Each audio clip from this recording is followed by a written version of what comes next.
Bonjour à tous, j'espère que vous allez bien, moi ça va. Aujourd'hui, je voulais vous raconter une petite story time qui va être assez courte. Peut-être que je vais la développer en profondeur dans d'autres vidéos, mais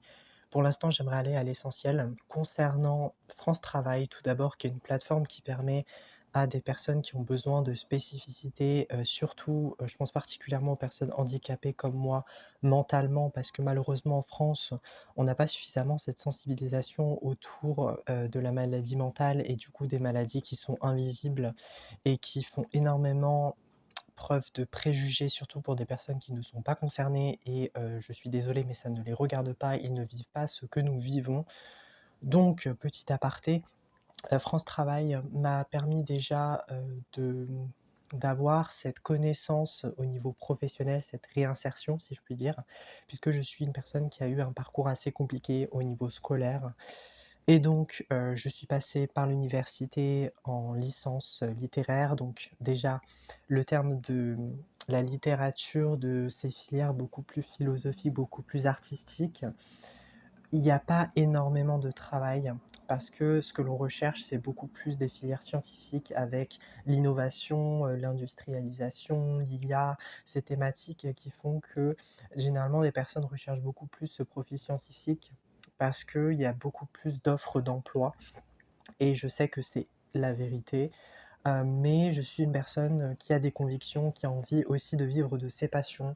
et donc malheureusement, je trouve qu'il y a pas d'opportunité, surtout pour une personne qui a besoin de calme, de silence, d'aménagements qui lui sont, propres, selon ses, bien sûr, ses besoins nécessaires et pour une personne autiste, TDAH. Donc bien évidemment, j'ai reçu ce diagnostic-là de la part, de mon psy, du psychologue, de ma psychothérapeute aussi, qui m'a fait, pas mal de tests par rapport à ce que j'avais et donc j'ai une certification au niveau de mes handicaps et je suis légitime, mais pour autant, j'ai l'impression que même France Travail ou la mission locale, qui est, je dirais une enceinte bien spécifique, qui permet aux personnes, surtout aux jeunes, mais ça peut concerner tout âge il me semble. Peut-être qu'il y a une limite jusqu'à 23-24 ans, si on n'a pas fait de job avant. Mais dans tous les cas, on peut y aller là-bas pour, demander, soit de faire, des formations, des travails qui correspondent à notre profil plus ou moins. Mais je sais qu'il y a une certaine obligation, c'est-à-dire déjà de se rendre tous les mois, de se réactualiser, de dire à peu près le parcours qu'on a fait, le travail recherché et cetera et je trouve qu'il faut avoir un minimum d'énergie, un minimum d'investissement, surtout si on n'a pas d'anxiété généralisée, si on n'est pas aussi au bord du burn-out, parce que ça a été littéralement le parcours du combattant pour, ne serait-ce que je mette les pieds là-bas. Il a fallu que mes parents viennent avec moi, c'est pour vous dire la peur et l'anxiété, que j'appréhendais déjà. Parce que dans mon imaginaire à moi, en tout cas dans ma façon de concevoir les choses, ces personnes allaient me juger, allaient me dire, que je ne foutais rien, qu'il fallait que je travaille et donc que malheureusement, ça allait beaucoup être plus de l'ordre de la nécessité, du besoin de survie plutôt, que d'avoir, quelque chose qui reflète beaucoup plus ma passion, mon énergie de vivre et je trouve que personnellement, c'est des convictions qui sont peu mises en avant par la société et donc on tend à déshumaniser les personnes, surtout souffrant de handicap, en leur disant: «Oui, mais comme vous êtes handicapé, finalement, en fait, vous avez très peu de choix, qui sont à votre disposition» et malheureusement, lorsqu'on aime beaucoup plus les filières qui sont littéraires, artistiques, on est souvent incompris parce qu'on raisonne pas de la même manière que la majorité des gens, qui ont un profil beaucoup plus cartésien, très ancré dans la réalité et donc on passe un peu pour, des illuminés, pour des magiciens, bizarres, excentriques, mettez les termes que vous voulez là-dedans et la mission locale, quand je suis parti la première fois, alors je ne suis pas du tout venu, ça se situe à côté déjà donc je n'ai pas d'excuses parce que,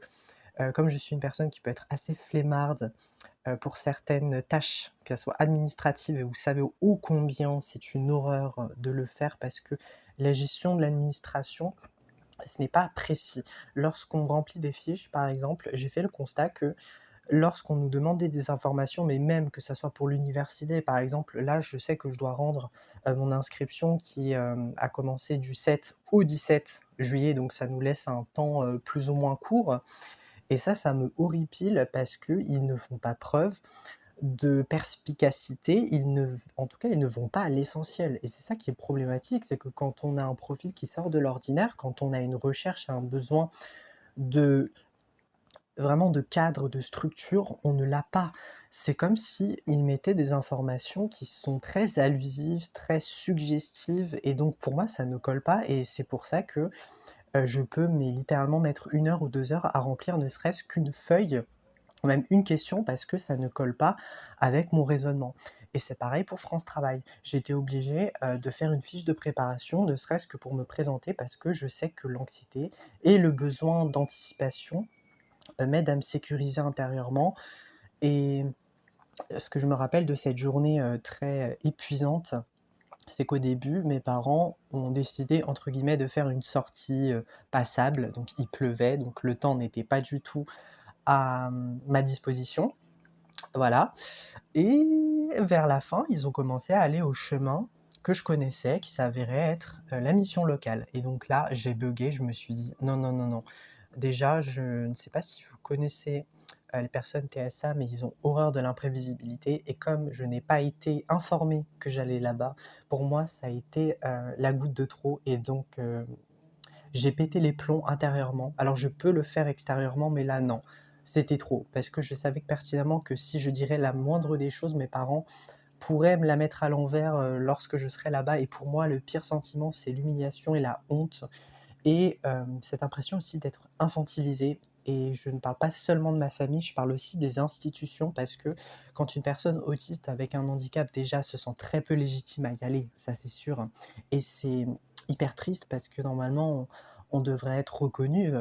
c'est pas nous qui avons choisi d'être handicapés. Alors j'ai une vision assez spirituelle aussi, mais je vais pas la développer parce que l'analyse psychologique pour moi de l'handicap, beaucoup plus à valoriser que l'analyse spirituelle parce que sinon ça décrédibiliserait totalement, notre façon et notre mission de vie, même de la vivre. Une fois planté là-bas, mes parents, partent dedans, donc moi je reste à l'extérieur parce que j'ai pas envie de me sentir vulnérable, qu'un moins que rien. Je me rappelle que j'avais mon bonnet, que j'essayais de cacher mais tout mon corps littéralement parce que même de l'extérieur et ça me paraît mais totalement débile avec le recul, mais je me dirais, ces lycéens là qui sont à côté parce qu'il y a un lycée qui se situe, pas très loin, de la mission locale donc vous savez que aussi j'ai horreur des lycéens parce que ça me rappelle, peut-être des traumatismes, le fait aussi que je me sente différent donc tout ça va faire que ça va renforcer un sentiment d'insécurité et même de contrôle permanent, ce qui va alimenter, cette émotion, très, très vive de je veux fuir en fait. Je ne veux pas être là, je ne sais pas pourquoi je suis là, de toute façon je suis un cas irrécupérable. C'est ce que je me suis dit en tout cas et donc ça ne servait à rien de faire des démarches que moi je ne tiendrais pas et comme j'ai un profil TDAH, ça fait que la routine quand elle commence à s'installer, ça devient hyper problématique et j'ai ce sentiment d'envahissement qui fait que pour moi, ça ne tiendra pas la route. Dans un temps long, c'est impossible et inenvisageable parce que tout simplement, j'aurais ce besoin de nouveauté et je suis pas quelqu'un, qui est, très solennel et qui va mettre en pratique, disons des choses dans la matière pour faire que ça va marcher. Non, je suis une personne qui va être beaucoup dans l'analyse, dans l'introspection, dans peut-être ce qui pourrait arriver, donc j'essaye d'avoir cette forme d'anticipation et je pense que c'est propre aussi aux personnes, qui ont une neuroatypie, parce que tout simplement nous ne vivons pas dans un monde qui est fait pour nous et donc constamment nous devons, surperformer, nous devons aussi, disons construire des images que nous n'avons pas en essayant de se mettre à la place de l'autre alors que le problème avant tout, c'est que les autres ne se mettent pas à notre place. Et quand j'ai essayé, d'y aller et donc de voir, cette conseillère d'orientation, c'était pas le même jour, je tenais à le préciser. C'était, peut-être 1 semaine ou 2 semaines après puisqu'elle avait donné à mes parents, parce que moi je n'étais pas à l'intérieur, j'étais à l'extérieur. Elle leur avait donné une fiche, d'inscription pour, remplir mon nom, prénom, ce que je voulais faire, les métiers qui étaient envisageables et cetera. Et moi je savais déjà que j'avais des lignes de mire. Mais je pense que pour ce dispositif-là, avoir un métier, une formation très précise, ça ne pourrait ne pas convenir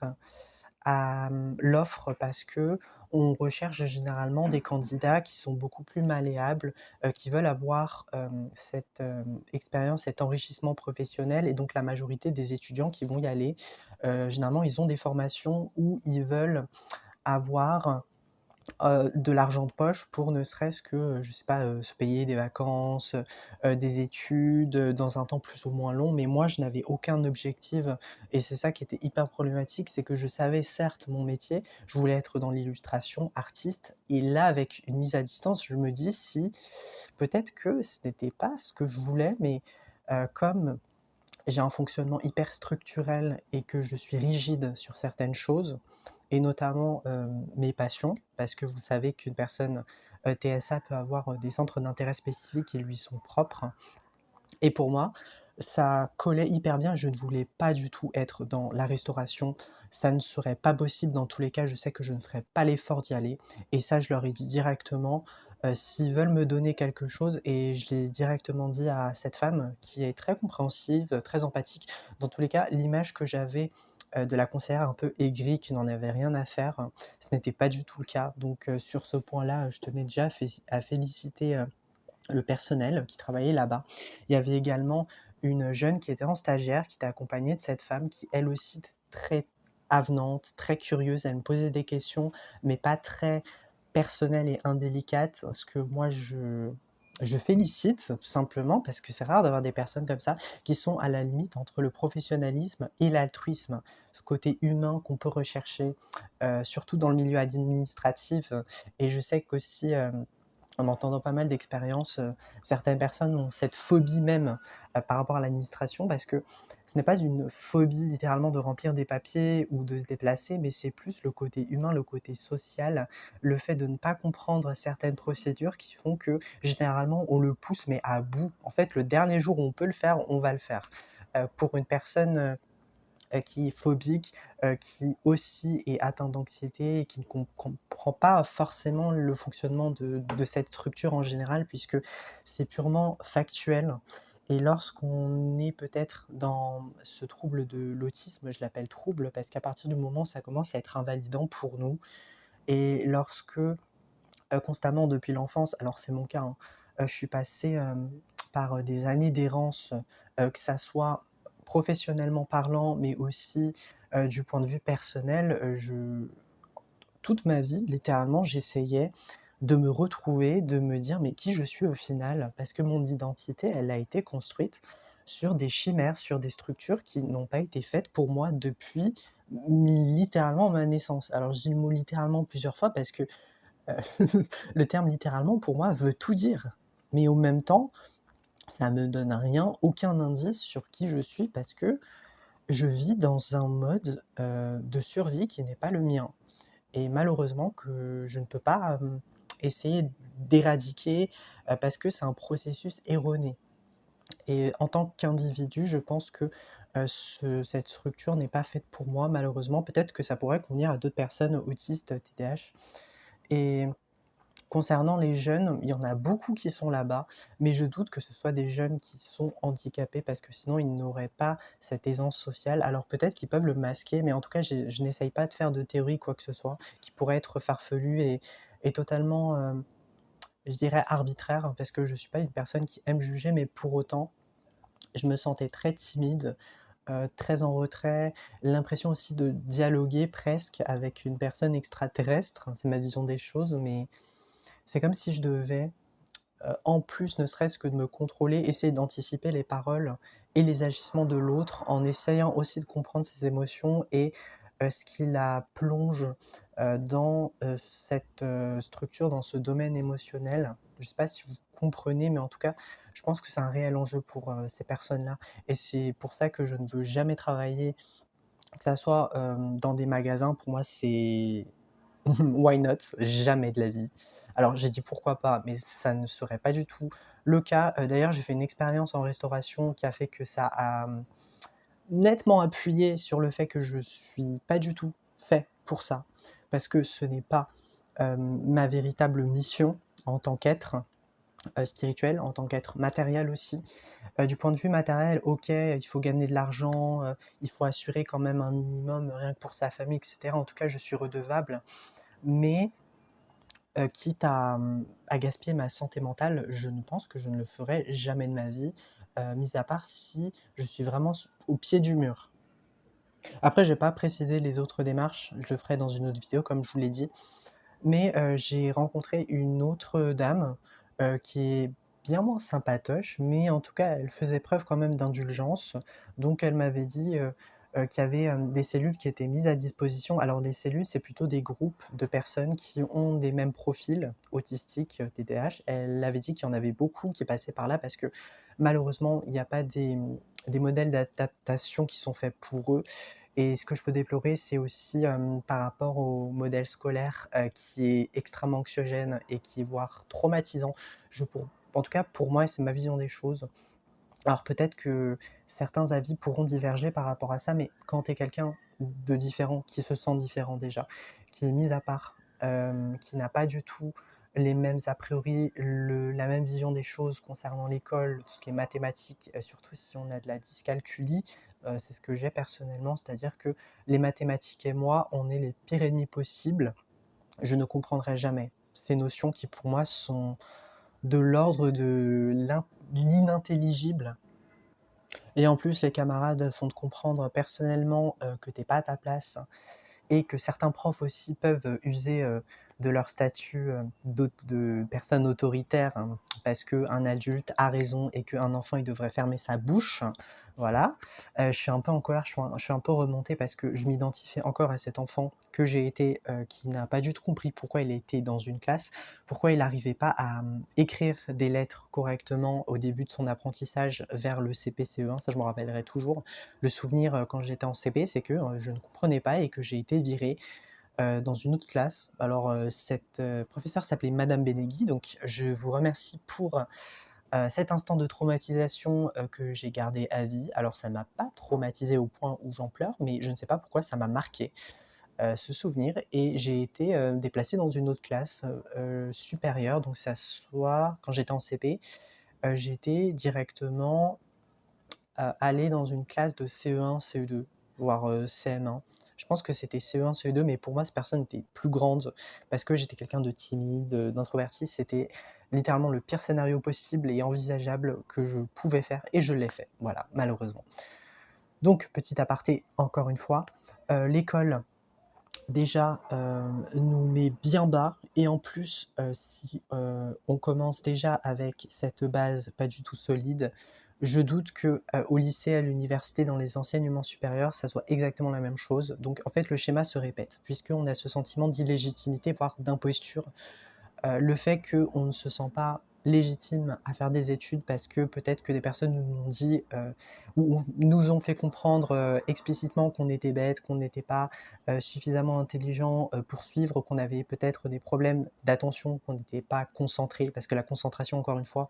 on peut à tort et à travers nous déverser ces défauts qui peuvent être aussi des troubles du TDAH, donc de l'inattention avec ou sans hyperactivité. Mais moi, j'avais peut-être une activité, en tout cas une hyperactivité cérébrale, qui faisait que j'avais des pensées, des pensées, des pensées, et c'est pour ça que j'ai été souvent dans la lune. C'est pour ça aussi que le temps que je réponde, il fallait déjà que j'analyse la situation, et donc ça a fait que je suis catégorisée peut-être comme une personne mou, ce qui est ironique puisque mon prénom c'est Mouloud. Donc déjà le préfixe mou influence vachement ma personnalité et ma façon d'être, mais bon, j'aime bien en rire qu'en pleurer parce que sinon je pense que je ne pourrais jamais sortir de cette histoire-là. Et par rapport à France Travail, ça aussi, ça commence à devenir problématique puisque je pense que vous savez, mais il faut se réactualiser chaque mois sur internet, et j'avais la flemme de le faire. Non pas que j'étais capricieux ou que je faisais mon difficile, mais c'était plutôt une question de hiérarchisation. Pour moi, la hiérarchisation se fait avant tout par mes passions, ce qui m'anime. Donc pour moi, les choses que je mettrai en premier, ça sera le dessin, l'écriture, tout ce qui fait vibrer, les réseaux sociaux, le montage, tout ce qui est créatif et tout ce qui me permet de me recharger, énergétiquement parlant. Mais l'administration, que ça soit les contraintes matérielles, le fait par exemple de se rendre à la banque, je suis jamais parti, hein. C'est une petite anecdote comme ça. Tout ça, je le mettrais mais en bas de ma liste et donc la notion de priorité, elle n'est pas du tout, mais pas du tout bien appréhendée pour moi, elle est totalement renversée. Tout ce qui doit être prioritaire peut-être pour une personne qui a eu une enfance entre guillemets «normale», ça lui paraît évident de le faire en premier parce que la surcharge, elle va être, beaucoup plus impressionnante que si on dessine ou si on est dans une posture un peu plus tranquille. Mais pour moi, c'est tout le contraire. Plus j'évite cette situation et au mieux je me sens. Et c'est pour ça que, je n'ai pas réactualisé, non pas par, hem, comme certaines personnes peuvent le penser, par égoïsme, par, peut-être flemmardise ou la procrastination, la fameuse procrastination. Pour moi, une procrastination en soi, c'est une stratégie d'évitement, mais c'est aussi, une adaptation pour nous faire comprendre, en fait, qu'on n'est pas du tout utile à la société et donc, qu'il vaut mieux procrastiner que faire une chose qui est finalement fait mal.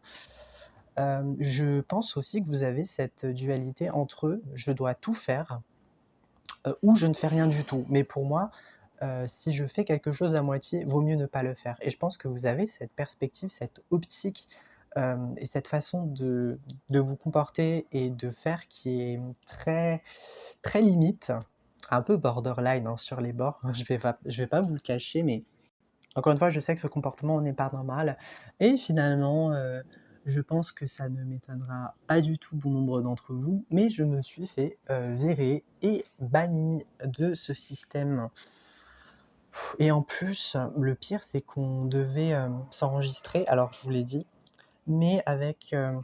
des expériences, si on attendait de postuler dans des emplois et cetera. Alors déjà, j'ai essayé de faire des recherches. Alors je ne me suis pas juste inscrit pour faire plaisir à mes parents, même si, foncièrement parlant, c'est le cas puisque personnellement, si je devais faire avec une initiative personnelle, je ne le ferais jamais parce que je n'en vois pas l'intérêt. Pour moi, il s'agirait plus de travailler en individuel et c'est ça que j'ai dit à mes parents et qui ne comprennent pas parce que pour eux, travailler, ça va être, le fait de s'exercer à travers une autorité, à travers un modèle, généralement de groupe qui me permettra de sociabiliser et cetera. Sauf que la sociabilisation, pour moi, je sais que ça fait partie, du domaine du travail, que c'est proprement humain et qu'on a cette recherche aussi de validation des autres, de connaissances, parce que je sais qu'en travaillant avec les autres, on se découvre soi-même. Ça, j'en suis mais extrêmement conscient, je le sais. Mais ma partie autistique, comme j'aime le dire, lui, il ne le voit pas de cet œil-là. Il le voit d'un très mauvais œil, d'ailleurs. Mmh. Cette partie-là, autistique, comme j'aime l'appeler, il veut travailler seul, il veut avoir, des lignes très fixes, très cadrées. Il ne veut pas du tout sortir, de sa, normalité, c'est-à-dire, de son système très, très contrôlant. J'aime bien, le dire parce que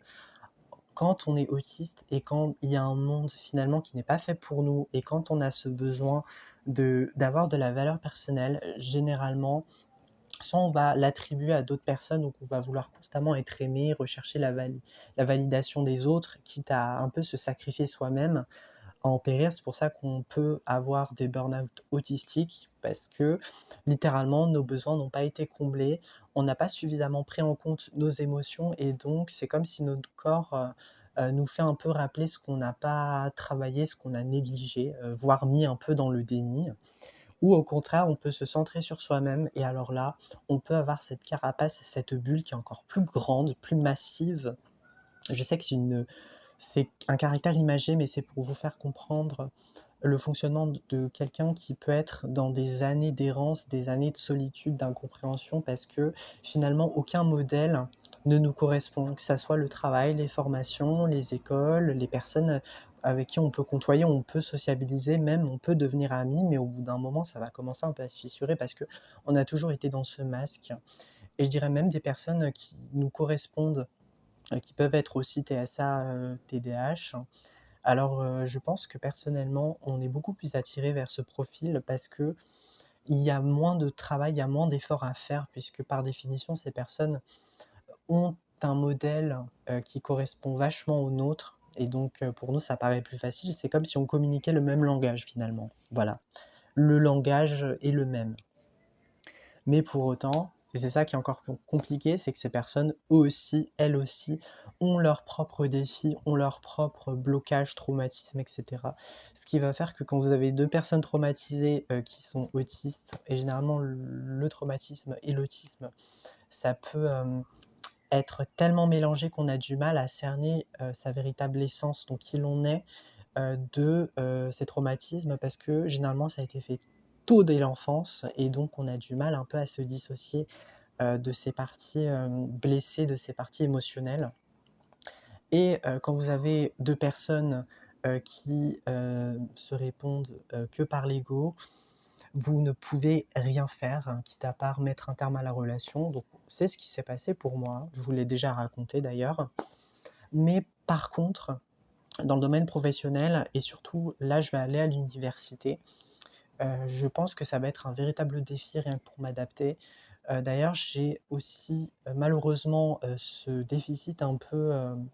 de la légitimité, parce que je me dis: «Mais finalement, est-ce que c'est nécessaire d'informer, en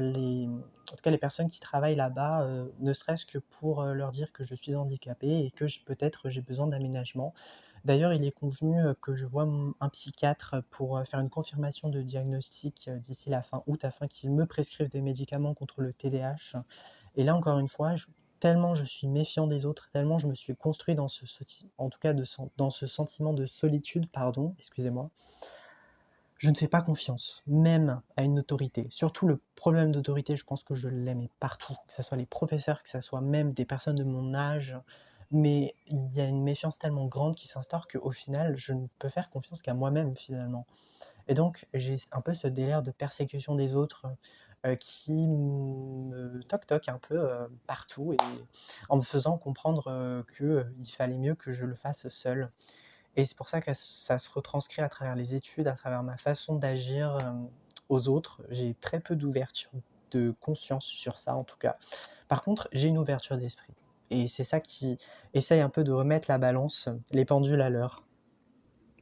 Cette fameuse dame, donc, qui était racisée, alors je le précise parce que je trouve que c'est assez rare, hein, et c'est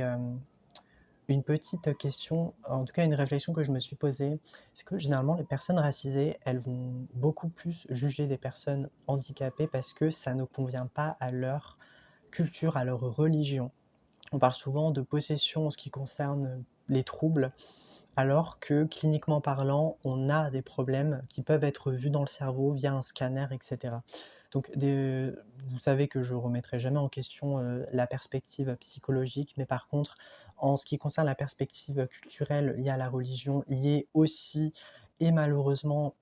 à la construction sociale, la construction aussi patriarcale vis-à-vis des hommes, parce que généralement le problème vient des hommes, je le redirai jamais assez. Surtout pour l'invisibilisation, par exemple, du trouble du spectre autistique en ce qui concerne les femmes qui se suradaptent encore plus, parce qu'elles ont cette blessure du rejet qui est au qui-vive, et généralement elles sont très sensibles à la différenciation, et c'est pour ça qu'elles essayent un peu de surcompenser leur entre guillemets «défaut», qui pour moi n'en est pas un, mais quand on est dans un monde qui ne vibre pas du tout avec notre manière d'être, on ne doit soit s'appliquer, soit se morfondre. Et je pense que moi j'ai choisi la numéro 2 parce que c'est plus facile pour moi de renoncer aux autres que de renoncer à ma propre individualité, à ma propre différence même. Après, je pense qu'il n'y a pas à juger aussi les personnes qui essayent un peu de rechercher cette connexion, quitte un peu à oublier leur personne. Parce que finalement, ces personnes ont été rejetées, ont été blessées, abandonnées, etc. Et je trouve que c'est légitime, bah, ne serait-ce que de vouloir se reconnecter aux autres, quitte un peu à en dépérir. Mais ça, c'est une réflexion que je me suis faite. Et concernant la culture, alors, par rapport à cette personne, donc c'était une femme, elle était toujours accompagnée de la stagiaire que j'avais vue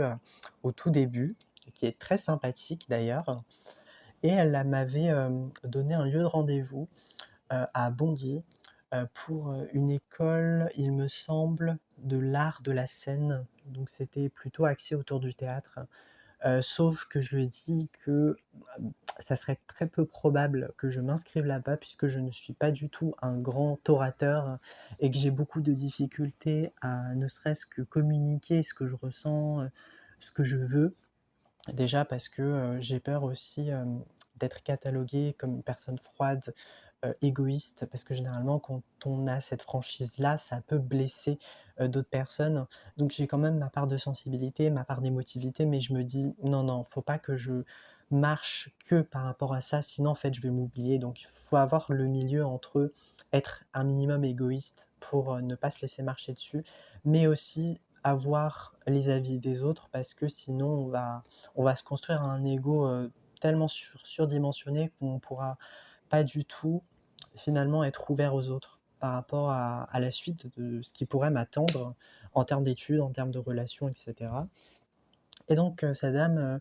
elle m'a donné une fiche, alors non, pas forcément une fiche, non, je pense que je l'ai notée. Alors j'ai des bribes, hein, de souvenirs, je n'ai pas tout. Donc ce que je vous dis, c'est un peu séquentiel, mais c'est pas grave. En tout cas, je j'ai l'essentiel dans ma mémoire, donc finalement, c'est ce qui est, le plus le plus important. J'ai noté le lieu de rendez-vous sur un papier. Ça me fait rire et devinez, je ne suis jamais parti. Voilà, parce que flemme, parce que dans ma tête, c'était: «Mais ça ne sert à rien» et donc finalement la mission locale, pour conclure, alors ils ont été très accueillants, ils ont fait preuve, de beaucoup de sensibilité, d'empathie, d'ouverture d'esprit et cetera. Mais cette dame, je la sentais un peu je m'en foutiste. Alors la deuxième, hein, pas la première qui m'a accueilli, qui était, en tout cas qui s je pense elle était beaucoup plus sensible à la question, de la différence, donc ça se voyait et ça se rentre en tout cas ça se retranscrivait matériellement parlant. Mais en ce qui concerne la seconde, elle paraissait un peu froide, il y avait pas son ton était très monocorde aussi, donc moi je capte beaucoup, d'informations au niveau de la voix, au niveau de la gestuelle, du comportement, donc elle semblait un peu curieuse, mais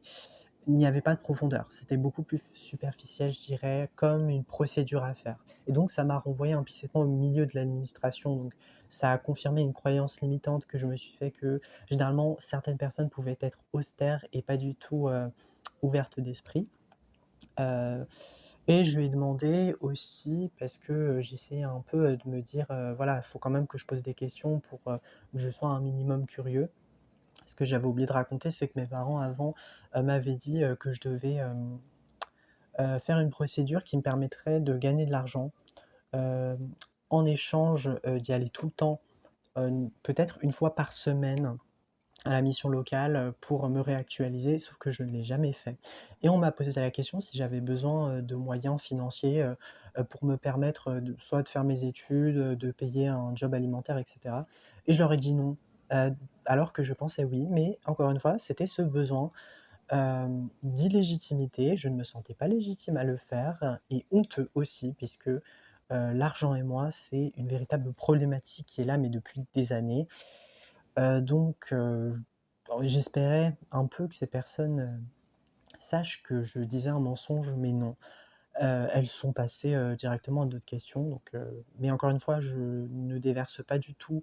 ma frustration sur eux. C'est moi qui ai posé en tout cas, c'est moi qui ai mis cette réponse-là donc évidemment, je ne m'attendrai à rien du tout, si ce n'est, que de l'indifférence et hop, on passe à autre chose et tant pis, quoi. Et donc, ce fut le dernier jour où je suis parti, depuis 1 an, donc ça s'est passé l'année dernière, enfin l'année dernière, qu'est-ce que je raconte? Cette année, pardon. J'ai une mémoire, qui flanche, honnêtement et après, je dirais, que ça s'est, beaucoup plus ritualisé, mais pas par rapport à France Travail ou par rapport à la mission locale, mais par rapport à mes centres d'intérêt puisque bien évidemment je continue, je suis dans le déni et je me dis que, je vais avoir un métier grâce au dessin, grâce au fait que je reste chez moi, que je suis hyper concentré, que je fais partie peut-être des 1 de la population qui ne sort jamais, qui se sent différent et cetera. Mais encore une fois, je sais que c'est l'ego et que je vis littéralement dans un mode survie qui m'empêche de sortir et lorsque vous avez des pensées limitantes, lorsque vous sentez aussi que vous êtes à part, le monde va vous le confirmer et va vous le renvoyer donc c'est comme un cercle vicieux qui fait que lorsque j'essaye d'avoir de nouvelles perspectives en essayant de m'ouvrir aux autres, par exemple, s'il y a ne serait-ce qu'un indice qui me montre que cette personne me rejette, je vais l'intégrer dans mon subconscient et ça va faire que, hop, finalement, je vais retourner à mes vieilles habitudes qui vont me faire me sentir beaucoup plus serein, mais je sais que c'est un court temps et que dans le temps long, c'est très problématique et je sais que plus j'attends et plus c'est extrêmement compliqué de se sortir de ce schéma-là parce que ça a été instauré depuis longtemps et surtout quand on a des troubles qui y sont associés parce que les troubles, c'est encore plus handicapant que ce qu'on pense. Et concernant les paroles de groupe, je trouve que ça me met hyper mal à l'aise de devoir, par exemple, faire des lettres de motivation parce que c'est ce qu'elle m'avait conseillé, la personne racisée et j'ai pas du tout accepté. Enfin, je lui ai dit: «Oui, mais ça supposait, que ça serait non et que je n'envisagerais pas du tout ça parce que je sais faire une lettre de motivation». Mais en même temps, je comprends pas ce besoin de m'inclure dans une communauté. Peut-être que c'est aussi ce sentiment de me sentir persécuté. Peut-être que si j'aurais évolué, je me suis pas en tout cas, je me serais pas posé la même réponse par rapport à moi-même. Donc je serais beaucoup plus avenant. Mais là, ça ne colle pas du tout avec ma façon de vivre les choses. Donc tout ça, je le mets de côté. Ce fut une expérience, pas très désagréable, mais je dirais monotone. En fait, je n'avais pas d'espérance et quand je suis ressorti, je n'avais aucune réponse, je n'avais aucune proposition. Donc finalement, en fait, je suis pas déçu tant que ça parce que je n'attendais rien. C'est triste, hein, mais c'est réel. Je marche comme ça moi. Généralement, je ne m'attends à rien du tout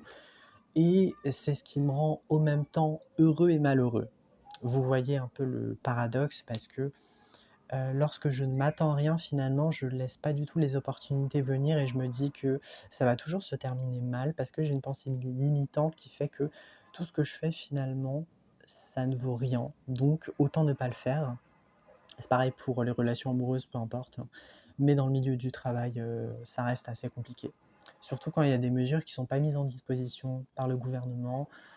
qui nous infantilise parce que le sentiment d'infantilisation, je trouve que ce n'est pas assez abordé dans, le milieu du travail concernant les personnes, surtout TSA, TDAH, ça peut y aller, mais TSA surtout,